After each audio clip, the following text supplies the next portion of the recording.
மக்களே இப்போ டேங்கேன்னு சொல்லிட்டு ஒரு ஓல்டு ஹவுஸு இதுதான் நம்ம பார்க்க வந்திருக்கோம். அதாவது 18ஆம் நூற்றாண்டில் 1741 வருடம் கட்டியிருக்காங்க. பாருங்கள், அந்த காலத்தில் யூஸ் பண்ண வெசல்ஸ் எல்லாம் வச்சுருக்காங்க. ஃபுல்லாகவே வுட்டுலேயே கட்டியிருக்காங்க. இந்த இதை வெசல்ஸ் பாருங்கள், அந்த காலத்தில் யூஸ் பண்ணது. இது வியட்நாமுடைய பழைய வீட்டுடைய கட்டடக்கலை.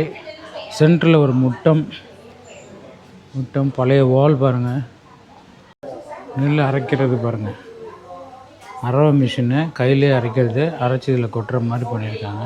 டீ பாட்டு பாருங்கள் எப்படி இருக்குது. இதில் வந்து டீ ஊற்றி அதில் ஊற்றுற மாதிரி மாடுலேயே பண்ணியிருக்காங்க. அயன் பாக்ஸ் பாருங்கள், அந்த காலத்தில் யூஸ் பண்ண அயன் பாக்ஸ். ஃப்ளட்டு வந்தப்போ இந்த வீடு எவ்வளோ அஃபெக்ட் ஆச்சுங்கிறத காட்டுறாங்க.